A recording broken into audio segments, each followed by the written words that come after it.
Being able to take a company public is an extremely rare situation in the world of business. There are almost 28 million companies in the United States and only about 9,000 publicly traded companies.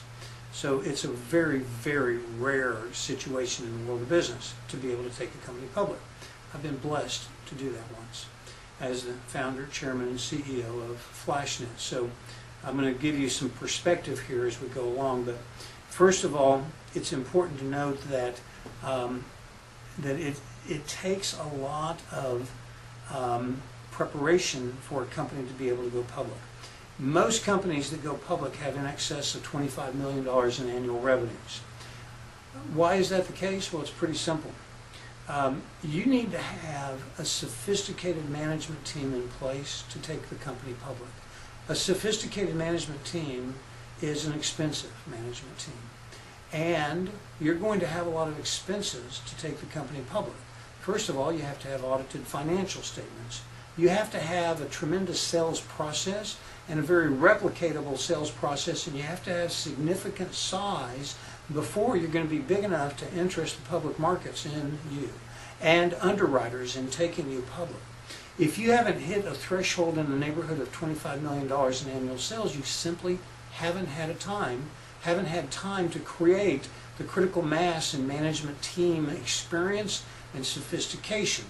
Another aspect is the company has to be able to survive without the management team for 2 or 3 months, where the management team is going to be almost entirely focused on taking the company public. And so, you have to have a company that's well enough established so the second tier of management, the vice presidents, not the C-level, the chief financial officer, chief marketing officer, president, and the CEO, those people are going to be tied up with a public offering. But the vice president level is going to be the people that are really primarily running the company, while the C-level people are out there engaged in the public process. So you have to have the tiers of management in place to be able to absorb the distraction from the senior management that's going to happen as you get farther into and more actively involved in the public process. So $25 million in annual sales typically is about the point in time when you start to reach those thresholds. An initial public offering is, you saw a peak back in the late 90s, 97, 98, 99, 2000, when a lot of companies were going public. Okay, so what are the candidates, what are the criteria or the parameters? Consistently high growth rate, a lot of scalability. That means a huge market where you can grow rapidly, and you have processes in place that can be scaled up rapidly. That's what scalability means. Strong record of earnings. You have to have 3 to 5 years of financial statements, and you need to be, again, in a big industry, an industry with a lot of opportunity. All right, so the advantages of going public. Well, you have the ability to raise large amounts of capital, $30, $50 million or more, 100 million, 200 million, maybe $1 billion. I mean, it depends upon the scale at which your company's at. Now, a company that's reached $25 million in annual sales probably can raise $25 to $100 million. But they're not going to be able to raise $1 billion because they can't absorb $1 billion.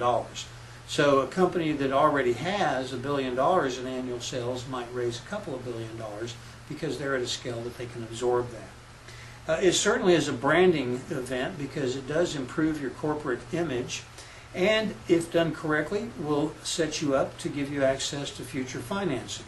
Not always is that the case. The company I took public, FlashNet, was an internet service company, internet service provider, an ISP, and we were the 13th in a series of 13 that went public based upon a business model where we charged a monthly fee for our service.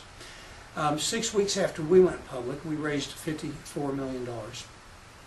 The first one in that series was AOL. The last one was us. The next company to go public that was in the internet service provider space raised $120 million, and their business model was that they were going to give it away for free and charge advertising, make money from selling advertising revenue to advertisers that wanted to get access to the free subscribers. And there was also an upgrade that the free could pay to get better service. But my point is that just because we went public, we didn't automatically have access to the capital markets after we went public. The fact was that we no longer had access because the capital markets were not interested in the business model that we had. Now, if we had been able to convert our business model to